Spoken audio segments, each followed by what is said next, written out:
अच्छा जी, अस्सलाम वालेकुम। आज का पेपर जो हम सॉल्व करने जा रहे हैं, दिस पेपर इज़ मई जून।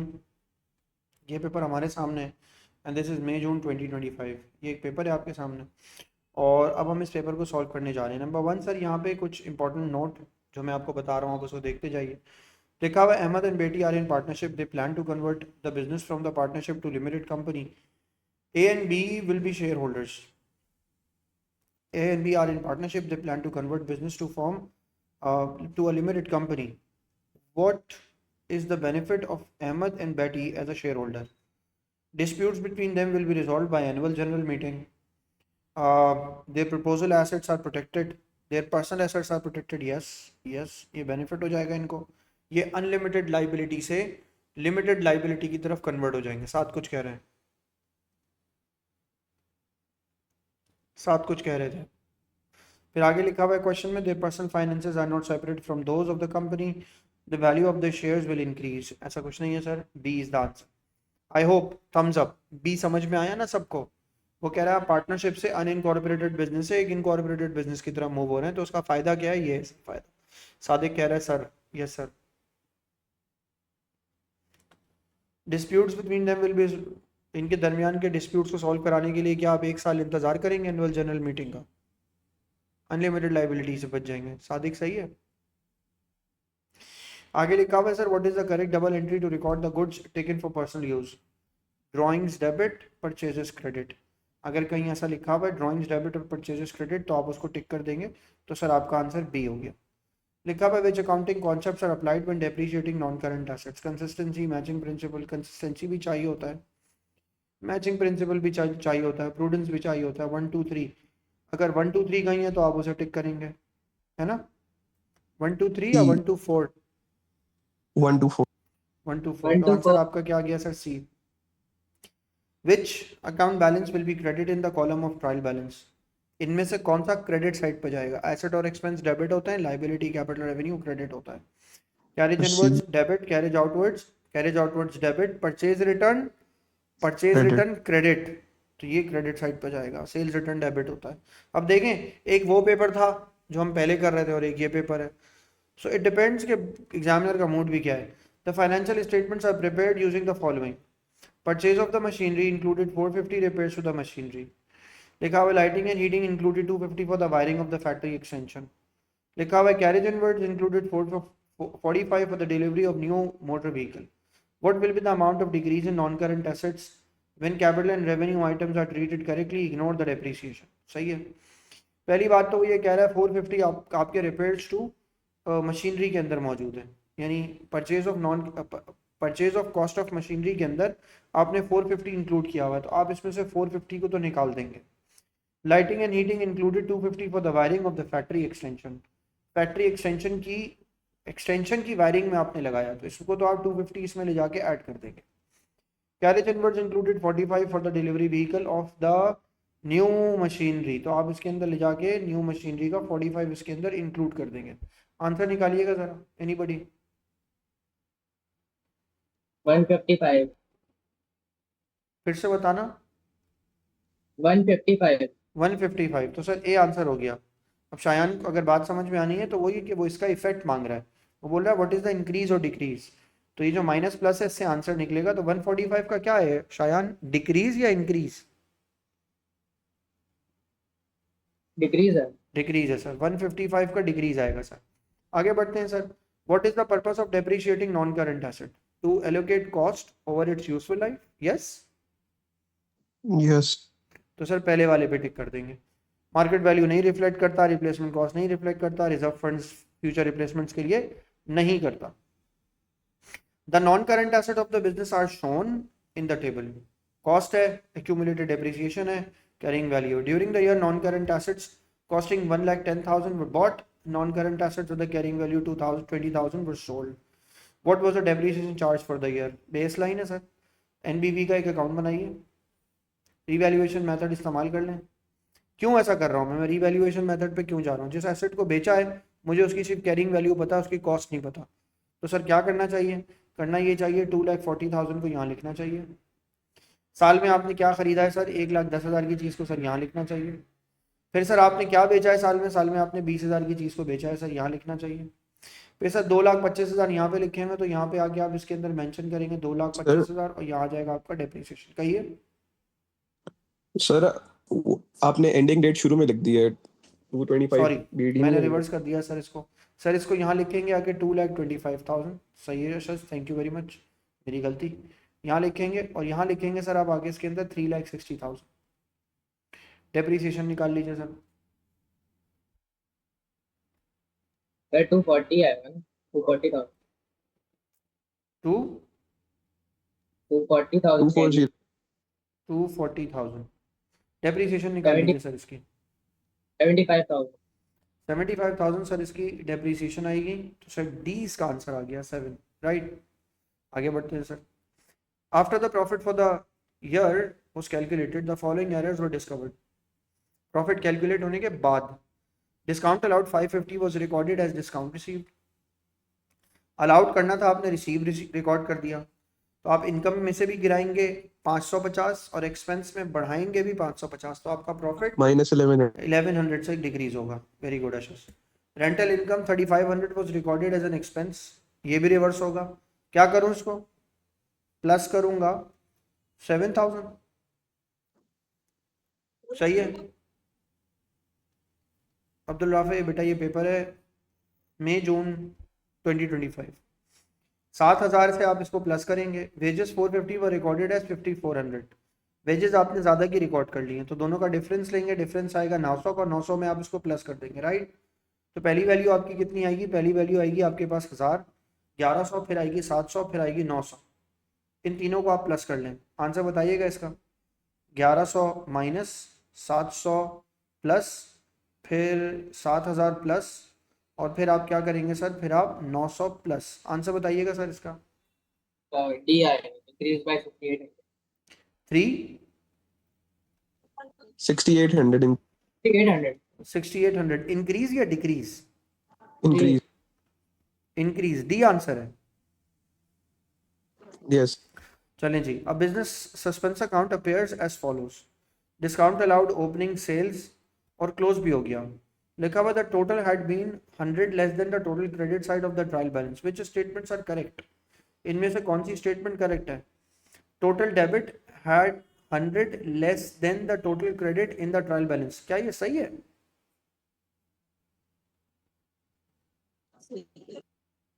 क्या डेबिट साइड 100 से कम थी? क्या ये सही है? नो सर नो, ये नहीं था सही। नो रिवर्स इसका सही है। उसके बाद लिखा है the sale account had been overcasted by 50। Sale account had been overcasted by 50। Yes, क्योंकि ये यहाँ करेक्शन yes. की गई है इसकी, तो ये तो 2 तो ठीक हो गया।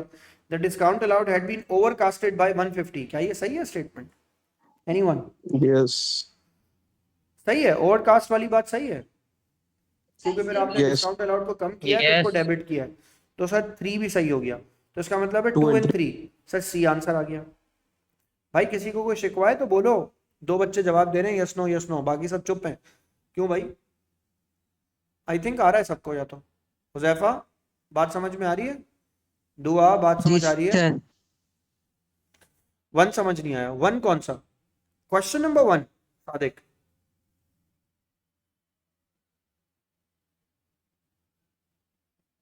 या इसी का 1, 9 का 1, पॉइंट 1। बेटा ये कह रहा है, रख के देख लो, इसमें समझने वाला नहीं है, लिखने वाला है। ये कह रहा है फर्स्ट करो आपने यहाँ लिखा 2000 और यहाँ लिखा आपने 2100, तो अब जवाब दो, सस्पेंस तो यहाँ खुलेगा ना। सही है सादिक, सस्पेंस बेटा यहाँ खुलेगा। और क्वेश्चन में सस्पेंस कहाँ खुला हुआ है, डेबिट पर क्रेडिट पर? क्रेडिट साइड पर। तो अब जवाब दो। ये स्टेटमेंट तो फॉल्स हो गई ना ऊपर वाले टेबल को देख के। बस समझ गए बात को सादिक? ओके लिखो, आगे बढ़ो। Why does the business prepare the bank reconciliation statement? To determine the cash in hand in balance, to explain the difference between cash book balance and the bank statement balance, identify dishonored check, or to prepare the profit and loss. Which one you believe is the right one? बहुत आसान है यार ये तो। B, very good. B. लिखा हुआ the debit balance 2600 was shown on the bank cash book business at the end of the month. The bank statement included the bank charges 1200 and interest received 500, both which had not been entered in the cash book. The bank column of the cash book had been overcasted by 200. The cash book included a payment of 800 which had not appeared on the bank statement. Repeating the words. A debit balance of 2600 shown for the bank in cash book of the business at the end of the month. Bank का नजर आ रहा है यानी cash book का. The bank statement included the bank charges 1200 and interest received 500, both which was not entered in the cash book. The bank column of the cash book had been overcasted by 200. The cash book included the payment of 800 which had not been appeared on bank statement. लिखा हुआ was what the credit balance on the bank statement at the end of the month. Bank statement का at the end of the month का balance मांग रहा है. सबसे पहले sir यहाँ पे एक टी अकाउंट बनाए कैश बुक का, यहाँ लिखें 2600. फिर क्वेश्चन कह रहा है आपने 1200 बैंक चार्जेस पे किए, 1200 यहाँ लिख दें. 500 का इंटरेस्ट रिसीव हुआ है सर, यहाँ लिख दें. फिर क्वेश्चन में लिखा है the bank column of the cash book had been overcast by 200, overcast किया हुआ था तो 200 को यहाँ लिख दें. सर पहले तो इसका निकाल लें आंसर निकालिए इसका CD. 1700 इसका आंसर आ गया. अब इस वैल्यू को मैं ट्रीट करूंगा balance as per cash book. मैंने कहा balance as per cash book मेरे पास आ गया 1700 और क्वेश्चन में लिखा है the cash book included a payment of 800 which has not been appeared on bank statement. Uncleared cheque. Unpresented या अनक्लियर्ड? सर पेमेंट नहीं है. The cash book included a payment of 800 which has not been appeared on bank statement. True, सही कह रहे हो. Unrepresented. हाँ, payment हुई तो अनप्रेजेंटेड और अगर डिपॉजिट हुआ तो अनक्रेडिटेड. तो यहाँ पे लिखेंगे सर आप आगे क्या, यहाँ लिखेंगे आप आगे इसके अंदर अनप्रेजेंटेड चेक्स. सर ये थोड़ा सा बच्चों को कंफ्यूजन होती है इसलिए मैंने रोक के समझाया. सर यहाँ मैंने लिखा आगे इसकी वैल्यू आ गई 800. आमतौर पे आप इसमें माइनस करते हैं, आप प्लस करेंगे. आंसर बताइए. 1700 प्लस 800 2500. सी आंसर आ गया इसका. सर इसका आंसर आ गया आपके पास 2500 और ये बन गया आपके लिए सर यहाँ पे balance as per bank statement. सही हो गया भाई. सही है भाई. लिखा है why the sales ledger control account is used to control the discount received. बस to ensure the credit customers pay promptly है, to provide the trial balance figure for trade receivables. 12 का आंसर तो 3 लग रहा है. Yes sir. 3 ओनली. 12 का answer तो 3 लग रहा है मुझे. क्यों? 3 ओनली. बिल्कुल सही है. The book keeper is given the task to reconciling the sales ledger control account with the balances in the sales ledger at the end of the month. The sales ledger control account had been 26 before the shopkeeper discovered the following errors. Sales ledger control account का balance है ये. लिखा हुआ है Contra entries 1800 तो यहाँ लिखा मैंने आके सर इसके अंदर 26,000. क्वेश्चन में लिखा है contra has been omitted from the books 1800 sir यहाँ लिख दिया मैंने. Sir discount allowed 3600 had been debited to the sales ledger. वापस करें, डबल करना यार इसको. 7200. 7200. The allowance for irrecoverable debt has been increased. Allowance से कोई फर्क नहीं पड़ता, इसको छोड़ देंगे. आंसर निकाल लेंगे. 17,000 आंसर आ गया तो इसका आंसर आ गया आपके पास B. आंसर आ गया आपके पास B, राइट? यस. सही हो गया. आगे बढ़ते हैं सर क्वेश्चन में. A business paid 5750 during the trading year ending for advertisement. The amount included 500 in respect. How would the correct treatment of 500 affect the trial balance? Next year का है, 500 expense में से माइनस होगा, profit बढ़ेगा, profit increase होगा. Sir profit increase होगा और net current assets भी इंक्रीज होंगे, राइट? यस. क्या आंसर बनेगा सर इसका फिर? डी. 14 का आंसर क्या बनेगा भाई? बाकी सारे लोग तो जवाब दो. 14 का आंसर क्या बनेगा बॉस? डी. बी क्यों Sadiq? Sir net current asset तो अदर रिसीवेबल्स में जाके ऐड करोगे ना इसको. अदर रिसीवेबल्स में ऐड होगा तो एसेट बढ़ेगा ना. ओके. 15 पे आ जाएं. The book keeper of the business showed the following balances at the end of the year on 31 December. Trade receivables हैं, अलाउंस फॉर इरिकवरेबल डेट है. An irrecoverable debt of 740 which was written off previous year had been recovered. No entries for this have been made to the financial statements. The irrecoverable debts 680 need to be written off. The allowance for irrecoverable debt is 5%. How will the total of these adjustments be recorded in the profit year ended? अच्छा expenses पूछ रही है. ठीक हो गया, कोई मुश्किल बात नहीं है। लिखा है recoverable debt of 470 which was written off previous year had been recovered, no entries has been made। तो इसका मतलब है सर आप बेसिकली ये तो आप प्लस करेंगे अपने प्रॉफिट में। No entries have been made in the financial statements, irrecoverable debt 680, आप इस 680 को इसमें से माइनस करेंगे, आंसर निकलेगा और उसके ऊपर 5% लगाएंगे। आंसर निकालिए, इसका आंसर आएगा 18220, 18220। इस पे 5% अप्लाई करेंगे,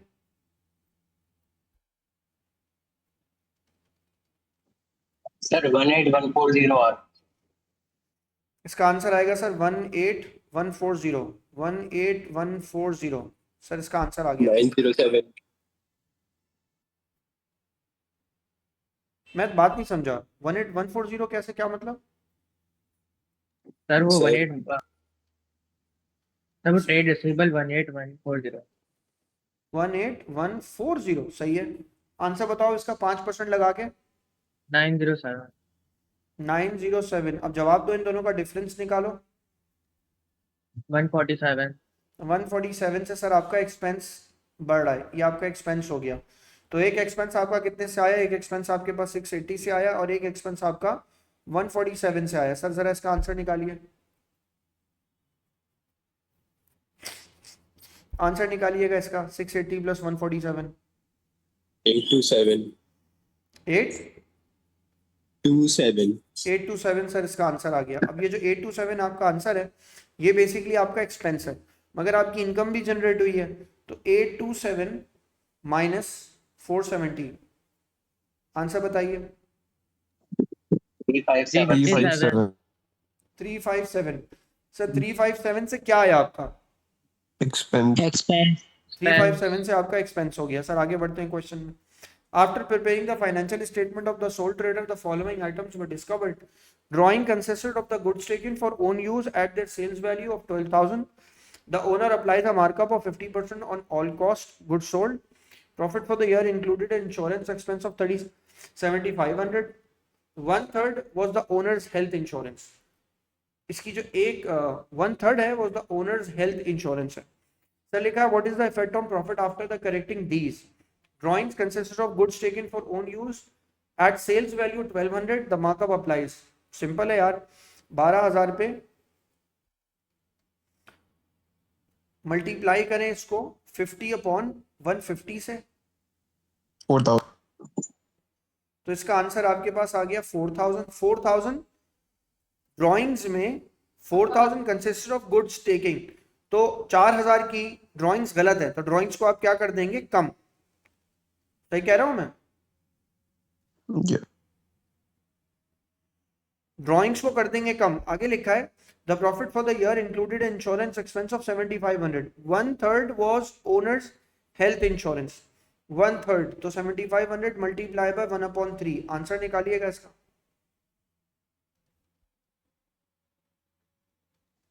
2500 दोबारा बोलिएगा।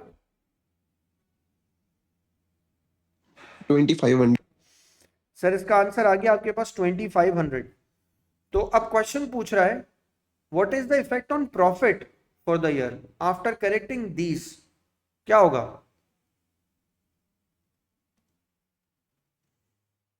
सर ये 4000 ड्राइंग है।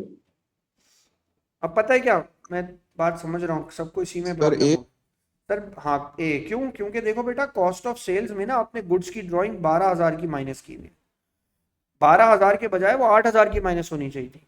तो जब आप कॉस्ट ऑफ गुड्स सोल्ड को 4,000 से उसकी ड्राइंग्स को माइनस करेंगे, जो कि ड्राइंग्स आपने वहां माइनस की हैं, तो बेसिकली आपका जो प्रॉफिट है ना, वो आपका प्रॉफिट, ये ड्राइंग्स आपके 4,000 की प्रॉफिट पे इम्पैक्ट डालेंगी। और ये 2,500 से आपका, ये 2,500 का भी प्रॉफिट पे इम्पैक्ट आएगा। आप सवाल मेरा ये सब लोग सुनो, प्रॉफिट पे इम्पैक्ट आएगा कैसे, प्लस या माइनस, कोई बताएगा? ड्राइंग्स का कॉस्ट पे इम्पैक्ट होता है माइनस, प्लस अब ये हो जाएगा प्लस। प्लस नहीं होगा ना? अब प्लस हो जाएगा ना शयान?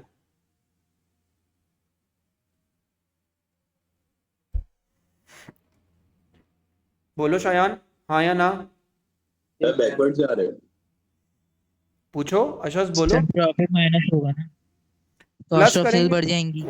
दोबारा बोलें, कॉस्ट ऑफ सेल्स, बढ़ जाएंगी ना।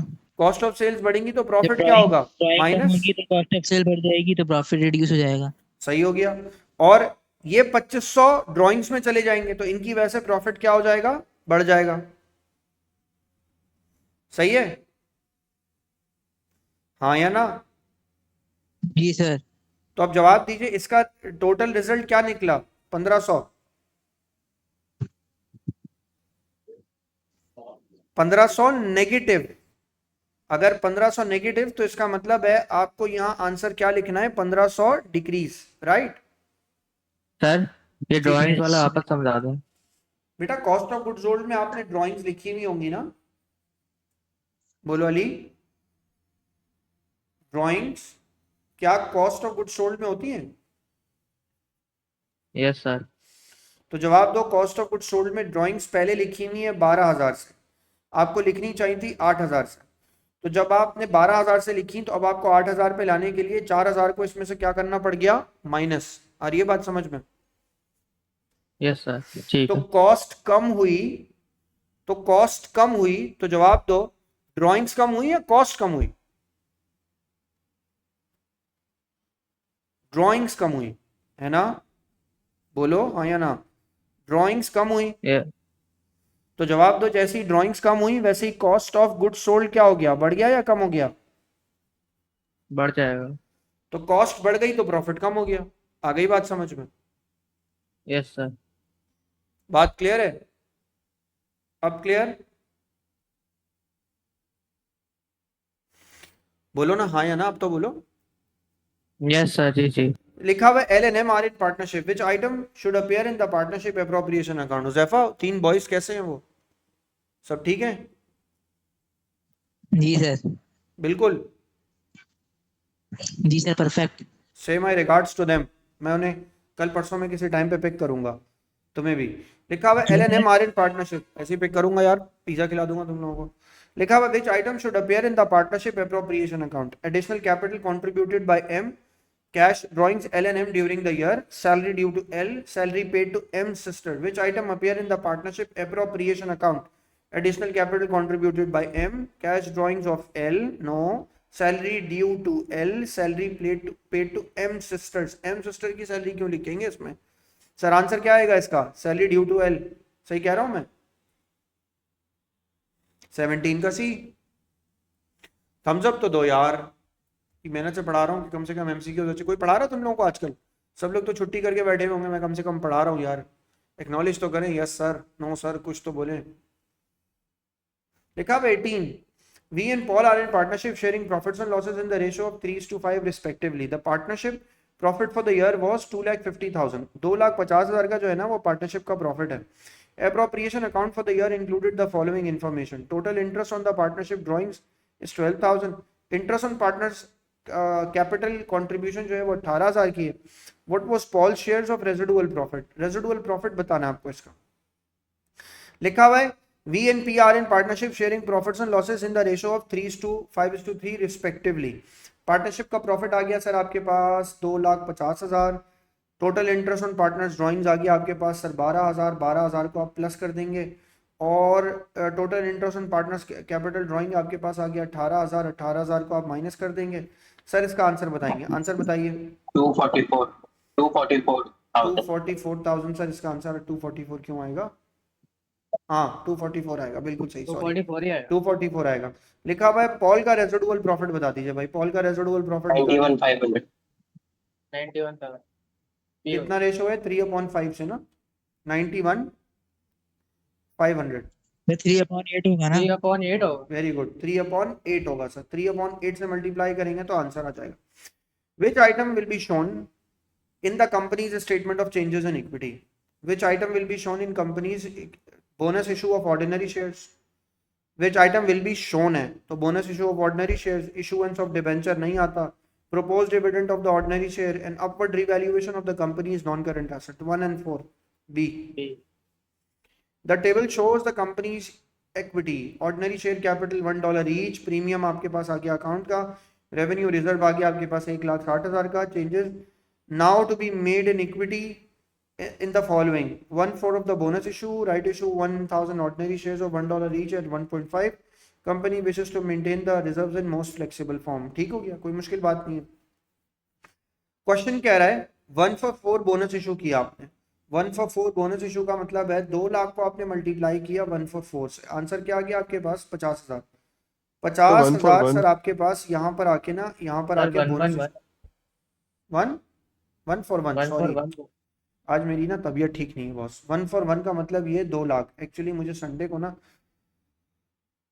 को थोड़ी सी गर्मी लग गई, फिर मंडे को मेरी एक ड्यूटी थी वो मैंने निभाई है. उस ड्यूटी के बाद मेरी और तबीयत थोड़ी सी ना राइट लेफ्ट हो गई है, तो मैं ज़रा जल्दी जल्दी पढ़ रहा हूँ. लिखा हुआ क्या? 1/1 बोनस शेयर. बताओ, 1/1 को 1/4 पढ़ लिया है. 1/1 bonus issue in the ordinary share. Sir answer आ गया 2 लाख. अब क्वेश्चन कह रहा है आपको मोस्ट फ्लेक्सिबल फॉर्म में जाना है. आप सबसे पहले यहाँ से 80,000 उड़ाएंगे. यहाँ तो आप 2 लाख रुपए ऐड करेंगे, यहाँ तो आप 2 लाख ऐड कर देंगे, मगर यहाँ से आप 80,000 को उड़ा देंगे. फिर आप क्या करेंगे सर? फिर एक 60 80 आप निकालेंगे तो क्या बचेगा आपके पास? बचेगा 2 लाख को पूरा करने के लिए एक 20. तो एक 20 आप यहाँ से उड़ाएंगे. ऐसे ही करेंगे, नहीं करेंगे? करेंगे ना? यस. जी sir. Yes, yes sir. Sir. अगले वाले में क्या कह रहा है? Right issue of 100,000 ordinary share और $1 ईच. तो आपने लिखा सर अब तो आपके पास 1 लाख शेयर्स हैं नहीं, लेकिन उसने ये नहीं कहा कि इतने पे इतने शेयर्स इशू किए, बल्कि उसने कहा 1 लाख राइट इशू हो गया. अब 1 लाख राइट इशू का मतलब है इसको मल्टीप्लाई करेंगे 1, तो आप इसमें आगे ऐड कर देंगे सर 1 लाख. और फिर सर आपके पास 0.4 से इसको मल्टीप्लाई कर दीजिए. 1 लाख मल्टीप्लाई बाय 0.4, इसका आंसर आ जाएगा आपके पास 40,000. 40,000. तो आप यहाँ 40,000 को 40,000 इंक्लूड कर देंगे. फिर आपके पास सर यहाँ पे क्या आ जाएगा? रेवेन्यू रिजर्व में कुछ ऐड नहीं होगा, उसकी कोई ज़रूरत ही नहीं है. सर जवाब दीजिए, पहले वाले का आंसर क्या बनेगा आपके पास?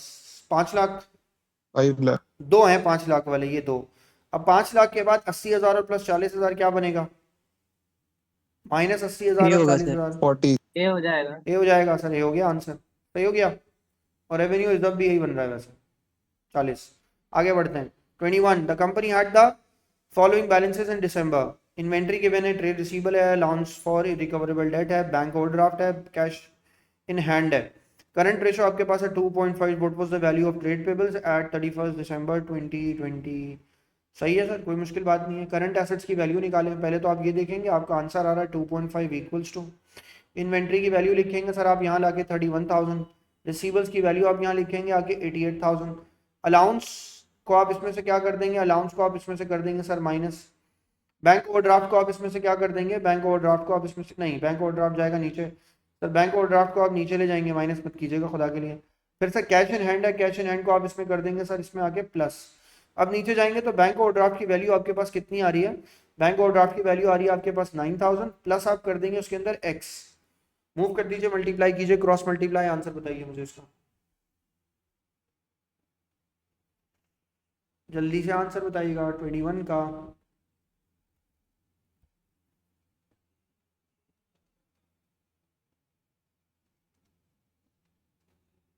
एक आंसर आया अली की तरफ से, दैट इज बी. क्या आंसर बी है? Yes sir.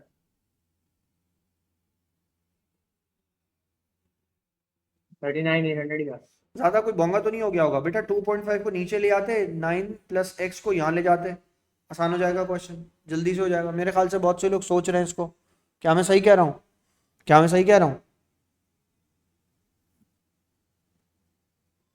अब्दुल राफे मेरी बात समझे मैं क्या कह रहा हूँ? 9 प्लस एक्स को यहाँ ले आओ. 9,000 प्लस एक्स इक्वल्स टू 31,000. इसको तो पूरे को ऐड कर लो ना, इसका जो भी आंसर आ रहा है उसको ऐड कर लो, डिवाइडेड बाय कर दो 2.5. जो आंसर आ जाए उसको उस तरफ 9,000 को इधर लाके फिर माइनस कर दो. आंसर चेक करो. सही है, सबका आंसर आ रहा है बी. सही हो गया सर. लिखा हुआ है 22 the table shows year and information for the company. Statement of profit and loss आपके पास गिवन है. Profit for the year 55,200. Financial statement की पोजीशन आपके पास गिवन है. टोटल एसेट्स, फिर आपके पास फाइनेंस कॉस्ट गिवन है 12,000. टोटल करंट लाइबिलिटी गिवन है आपके पास 70,000. लिखा हुआ है profit for the year 55,200. Finance cost आपके पास गिवन है 12,000. What is the return on capital employed? Capital employed का रिटर्न बताना है आपको. लिसन दिस एक दफा फिर से. Return on capital employed equals to operating profit. अगर ये कंपनी है तो एक तो ये भी तो मसला है, आजकल एग्जामिनर इतने बोंगे हैं बेटा. लिखूंगा यहाँ के मैं तो ऑपरेटिंग प्रॉफिट. ऑपरेटिंग प्रॉफिट लिखना चाहिए ना कि ये कंपनी है. यहाँ लिखा हुआ है कंपनी है, सॉरी अब मुझे नज़र नहीं आ रहा यार वाकई में। ऑपरेटिंग प्रॉफिट डिवाइडेड बाय, आप इसको करेंगे नॉन करंट लाइबिलिटी प्लस करेंगे आप इसके अंदर इक्विटी, इसको बोलते हैं आप कैपिटल एम्प्लॉयड। अब सबसे पहले तो प्रॉफिट फॉर द ईयर में फाइनेंस कॉस्ट को ऐड कर लीजिए, आंसर बताइए क्या बन गया, 67,200, सही है? Yes, sir. सही हो गया शायान। अब टोटल एसेट्स और टोटल करंट लाइबिलिटीज गिवन है, अगर आप इनको प्लस कर लें तो आपका आंसर आ जाएगा कैपिटल एम्प्लॉयड। इन दोनों को प्लस कर लीजिए, 420. इसका आंसर आपके पास बन गया सर 420। तो 420 627 को 420 से डिवाइड करके मल्टीप्लाई बाय 100 कर दीजिए। 16%. क्या आंसर आ रहा है सर इसका आपके पास? 16%. 16%। 16 Yes, yes. गलत। सही सर है। एसेट्स की प्लस इसमें करेंगे। एसेट्स को माइनस करेंगे ना लाइबिलिटीज को, करंट लाइबिलिटीज को। क्यों? सवाल का जवाब दें। सर कैपिटल एम्प्लॉयड का एक तो फॉर्मूला ये होता है कि एनसीएल प्लस इक्विटी, और दूसरा formula non current assets plus current assets very minus good, current very liabilities. Good Hamid, very good. बेटा दूसरा फॉर्मूला होता है non current assets plus current assets minus current liability. तो नॉन करंट एसेट्स और current assets को add किया तो total assets हो गया, करंट लाइबिलिटी को मुझे इसमें से माइनस करना है, तो 350 माइनस 70 कीजिए, आंसर बताइए। 280।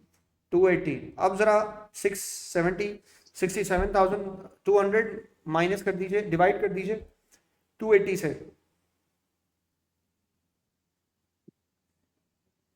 इन परसेंट निकालिए, क्या आ रहा है? 24% आ रहा है। 24% आ रहा है। डी सब लोग चेक कर लो यार, मैंने चेक नहीं किया। डी लिखा हुआ है restaurant owner paid the following, cost of food for ingredient, maintenance of cooking appliances, wages for to the chef, wages to restaurant managers. आगे लिखा है which cost are indirect cost, ये डायरेक्ट होती है भाई, maintenance of cooking appliances indirect होगी, बोले? Yes. Wages to Yes, sir. Chef direct होगी, इसके बगैर प्रोडक्शन नहीं हो सकती। Wages to restaurant manager indirect cost होगी। तो 2 and 4 सी। 0.4 ओनली। आगे बढ़ते हैं। The total cost for 2 months has been recorded, variable cost per unit remain constant, fixed cost increase by 1000 in July, आपकी 1000 से जो फिक्स कॉस्ट है वो इंक्रीज कर रही है, सही है। वेरिएबल कॉस्ट सेम है। क्वेश्चन बोल रहा है यूनिट प्रोड्यूस आपने इतने किए हैं, ठीक है। आपको याद है ना मैंने आपसे कहा था change in cost divided by change in activity. Change in cost निकालें सबसे पहले और चेंज इन एक्टिविटी निकालें। चेंज इन कॉस्ट कितना आ रहा है सर? चेंज इन कॉस्ट आ रहा है मेरे पास 10,000। चेंज इन एक्टिविटी कितना आ रहा है सर? चेंज इन एक्टिविटी आ रहा है मेरे पास 2,000। आंसर बताइए। $5। 5. $5 को किसी भी एक्टिविटी पे अप्लाई कर दीजिए, 10,000 पे अप्लाई कर दीजिए, 10,000 इंटू 5, आंसर क्या आएगा आपके पास? 50,000। 50,000. अगर 50,000 आंसर आया तो जवाब दीजिए। 50,000 इसमें से 50,000 जो है वो वेरिएबल है, तो बाकी का क्या है? फिक्स। तो 36,000 फिक्स। आई बात समझ में? सही है गलत? I am waiting. सर ऊपर ये भी तो लिखा हुआ है इंक्रीज बाय 1000 इन जुलाई. हाँ इंक्रीज बाय 1000, अगर इंक्रीज ना लिखा होता ना तो ये सही था। अब इंक्रीज बाय 1000 इन जुलाई, अब बताएं क्या करूं?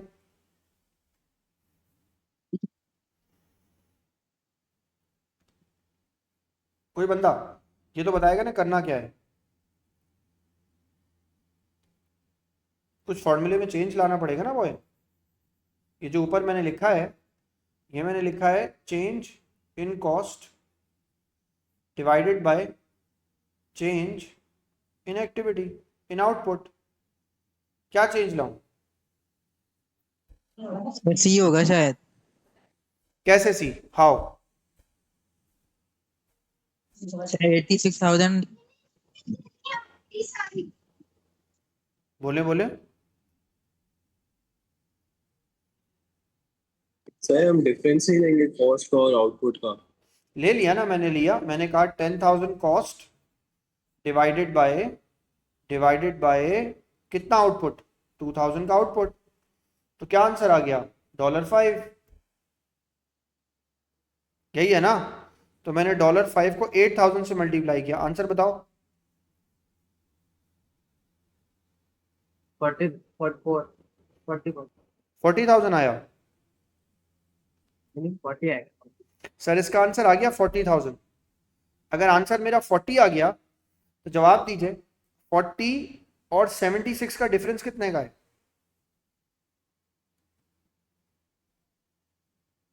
36। अब भी आंसर बी आ रहा है। आंसर बी नहीं है, आंसर बी नहीं है। क्यों, क्या चेंज सर रहा? 86,000 में हम प्लस नहीं करेंगे 1000? 86 में प्लस हुआ नहीं है 1000? तो फिर माइनस कर देंगे। बताओ ना, तो फिर क्या करें? फॉर्मूले में तो फिक्स करके दिखाओ। 76 प्लस 85 होगा ना, डिवाइड बाय 2000। हाँ, 76 माइनस 85 जी, डिवाइडेड बाय क्या करूं? 2000। सही हो गया। अब आंसर बताओ। 4500। 4500? 45 क्यों आएगा नहीं, 4.5 सॉरी। सर? इसका आंसर आएगा आपके पास 4.5। अब 4.5 को अप्लाई कीजिए, 4.5 को अप्लाई कीजिए 10,000 पे। 45,000 आ गया सर आपका आंसर। 45,000 आपकी वेरिएबल कॉस्ट है। अगर 86,000 में से, अगर 86,000 में से 45,000 आपकी वेरिएबल कॉस्ट है, तो जवाब दीजिए बाकी की रिमेनिंग कॉस्ट कितनी हो गई? Sir fix cost. आंसर आ गया सी। सही हो गई कैलकुलेशन भाई सबकी? Give me thumbs up. Sir अगर 4.5 नेगेटिव में आया था तो उसको इग्नोर कर देंगे। नेगेटिव तो नहीं हो सकता ना, 85 पहले आएगा, 76 कॉस्ट है, नेगेटिव नहीं हो सकता, इग्नोर करेंगे।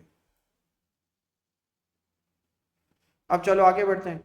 P Limited uses an overhead absorption rate of $15 per machine hour based on the budgeted machine hours of 8,000 per month. In July, the production required 8,500 machine hours, and the under absorption of the overheads amounted to 16,500. What were the actual overheads in July? Actual की बात कर रहा है ये। सबसे पहली बात तो ये है कि production required 8,500 machine hours and under absorption overheads amounted to 16,500। Anybody, कुछ याद है किसी को फॉर्मूले के बारे में? क्या याद है आपने कोई फॉर्मूला ऐसा लिखा है, BOAR multiply by budgeted hours? कुछ ऐसा याद आ रहा है? मुझे तो याद आता रहता है। Budgeted hours, anyone? Budgeted hours multiply by budgeted OAR equals to, इसका आंसर आ जाएगा। कुछ ऐसा याद आ रहा है किसी को? तो बजटेड आवर्स आपके कितने के हैं सर? बजटेड आवर्स है आपके पास 8,000 इंटू OAR आपके पास कितना आ रहा है? 15। टोटल निकल आएगा। टोटल बताइए। 120,000। 1,20,000 सर, मैंने ये सोचा, ये मेरा बजटेड है। अब कोई बच्चा ये बता सकता है सर एब्जॉर्ब कैसे निकालते हैं? बजटेड ओएआर को मल्टीप्लाई कर देंगे एक्चुअल आवर्स जो भी है। सही है। तो एक्चुअल आवर्स अभी क्वेश्चन में तो गिवन नहीं है। सही है, जो भी होगा, जो भी एक्चुअल आवर्स होंगे उनको मल्टीप्लाई कर देंगे बजटेड से, तो हमारा आंसर आ जाएगा। इन दोनों का डिफरेंस लेते हैं तो हमारा आंसर क्या आता है? अंडर या ओवर एब्जॉर्ब, है ना? क्वेश्चन कह रहा है आपके पास डिफरेंस किसका है? आपके पास डिफरेंस है अंडर या ओवर एब्जॉर्ब का। तो अब अंडर या ओवर, मैं फिर दोबारा से वो 3 लाइनें लिख दूं शायद आप। सर 8500 एक्चुअल नहीं है, फिर से पढ़ो। 8500 मशीन आवर्स लिखे हुए वो एक्चुअल नहीं है। हाँ बिल्कुल, मैं यही तो बात बोल रहा हूँ। मैं एक दफा दोबारा से लिखता हूँ ना। मैंने लिखा budgeted hours multiply by OAR equals to, आपके पास इसका आंसर आ जाएगा बजटेड कॉस्ट, इसलिए ताकि याद रहे आपको। फिर आप उसी OAR को अप्लाई, बजटेड OAR को अप्लाई कर देंगे किसके ऊपर? एक्चुअल आवर्स के ऊपर। सही है ना? तो आपका आंसर आ जाएगा एब्जॉर्ब। उसकी मदद से आप आंसर निकालेंगे। तो अब आप एक्चुअल आवर्स आपके कितने लगे? 8,500। तो मैंने लिखा सर यहाँ के 8,500 इंटू OAR आपके पास कितना आ गया? 15। आंसर निकालिए।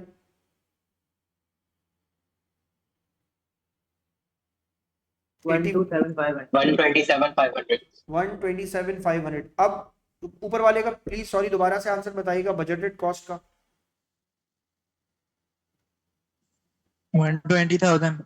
अच्छा, अब मैं दोबारा से आपको पूरा इसलिए करा के दिखा रहा हूँ, अच्छा क्वेश्चन है, काफी दफा आपके इस्तेमाल में आ जाएगा, आप क्वेश्चन कर लेंगे। अब इसको आपको एक्चुअल से कंपेयर करना होता है। अब एक्चुअल आवर्स तो आपको पता है, सही है। एक्चुअल का रेट हमें नहीं पता, वो मैंने कर दिया एक्स। फर्ज कीजिए वो हमें नहीं पता, फिर मैंने कहा लेकिन मुझे ये तो पता है कि इससे इसका जो डिफरेंस निकला था एब्जॉर्ब्ड वर्सेस जो डिफरेंस एक्चुअल निकला था वो है हमारे पास अंडर या ओवर की सूरत। अंडर एब्जॉर्प्शन है सर, कितनी हमने जो सोचा था उससे अंडर एब्जॉर्ब हो गया, तो इसका मतलब है 16,500 आंसर आ गया। सही कह रहा हूं मैं? अब मैं इसको ऊपर वाले अमाउंट में क्या सर तो ऐड हो जाएगा ना? ऐड हो जाएगा सर, ऐड कीजिए, आंसर बताइए। 144। 144, तो सर मैंने यहाँ लिखा कि इसका आंसर आ गया आपके पास 144। तो क्वेश्चन क्या पूछ रहा है? क्वेश्चन तो यही पूछ रहा है शायद, क्वेश्चन तो यही पूछ रहा है ना? इधर एक्चुअल ओवरहेड्स के बारे में पूछ रहा था, तो तो ये उसको आंसर अगर आ ऐड गया कर इसका देंगे तो भी 144। Under absorb.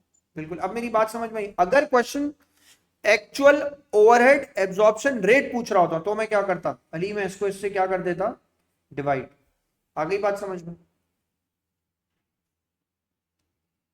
144 को 8500 से डिवाइड करता तो एक्चुअल ओएआर आ जाता। ये बात याद रखना। सही है अली? वलीद अब्दुल राफे, बात समझ में आई? Yes, sir.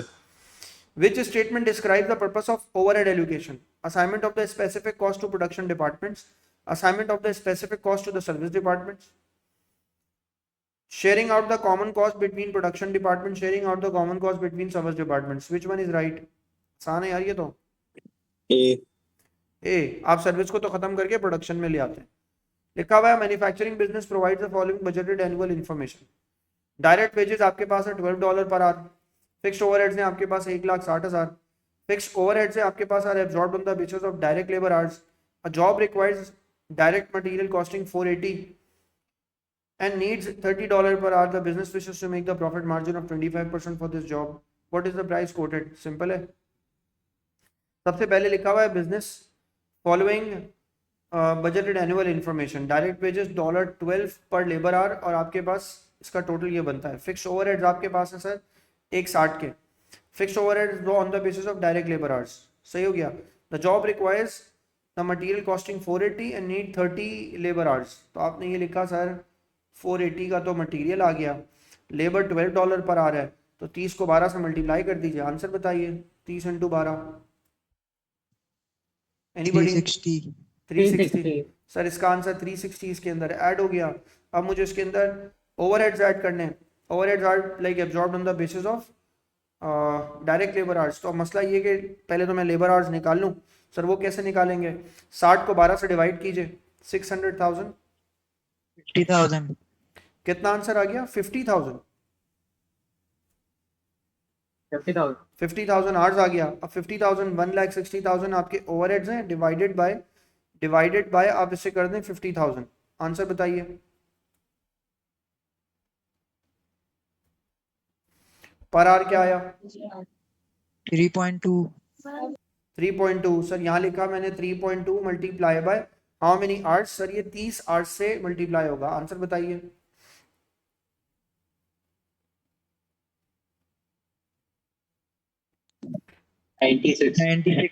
96 यहाँ आ गया सर इसका आंसर। ऐड कर लीजिए सर, कॉस्ट आ गई इसकी। कॉस्ट बताइएगा। डीएम 936। 936 सर ये आ गई। क्वेश्चन कह रहा है मार्कअप है 125, इसको 125% से मल्टीप्लाई कर दीजिए। आंसर बताइए।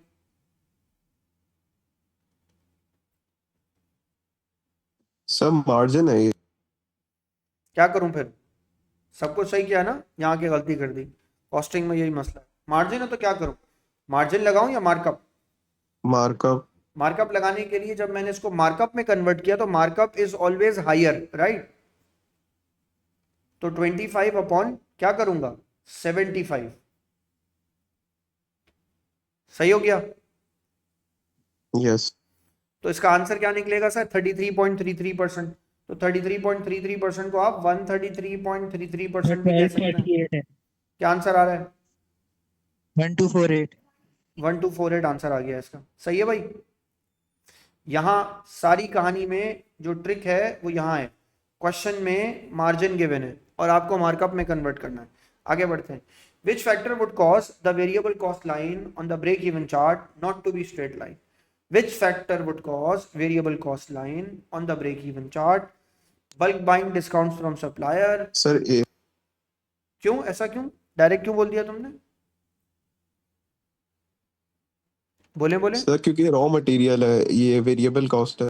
हाँ, और ये वेरिएबल कॉस्ट की लाइन स्ट्रेट बननी चाहिए, राइट? जब बल्क बाय कर लेंगे तो वो कम ज्यादा हो जाएगी, है ना?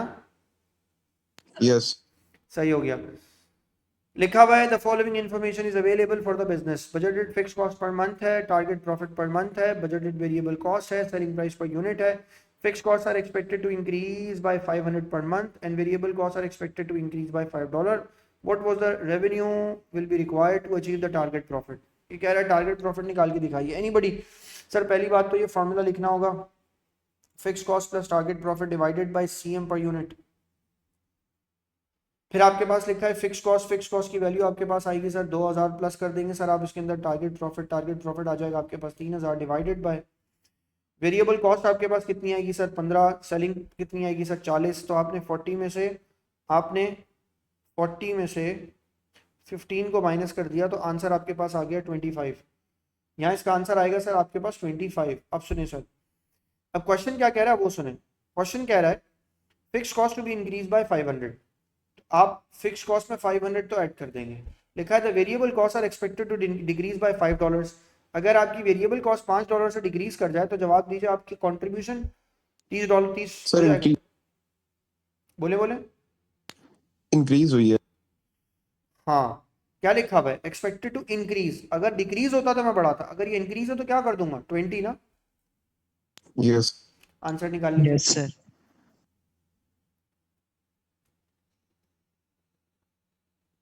क्या आंसर आ रहा है बॉस इसका? 11,000 11,000। 11,000 क्या है? ये तो 11,000 क्या है? 11,000 डायरेक्ट तो नहीं आ सकता ना आंसर। रेवेन्यू है। 11,000 तो पहले आपका पहले यूनिट्स आएंगे ना, पहले तो यूनिट्स बताओ कितने आए। 25 आ रहे हैं शायद ही। 25 100 2250 2250 275 275 units। यूनिट्स आ रहे थे, उसको मल्टीप्लाई किया 40 के साथ तो 11,000 आ गया। सही हो गया, अब सही है सर 11,000 सर इसका आंसर आ गया। पहले यूनिट्स आएंगे आप मल्टीप्लाई करेंगे डी। लास्ट क्वेश्चन आज का, what are the assumptions of cost volume profit analysis? Cost profit analysis की अजम्पशन क्या होती है? Fix cost per unit remains constant, no. Selling price per unit is constant, yes. Sales volume is constant, yes. Variable cost per unit is constant, volume is constant और volume will change. Sir can change. Volume can change, बल्कि volume का फिर क्या change होता हम तो है। लिखते हैं 2 and minus 4 variable cost minus FC equals to P, यही तो लिखते हैं हम। तो हम ये तो कहते हैं कि क्वांटिटी तो चेंज हो सकती है, तो सेल्स वॉल्यूम इज कांस्टेंट और it can change, can change. Can change. D answer हो गया इसका। आ गई बात 2 and समझ में अली भाई? चलें जी, नेक्स्ट क्लास में मिलते हैं सर। अच्छा हो गया आज का पेपर, नेक्स्ट क्लास में मिलते हैं। अल्लाह हाफिज।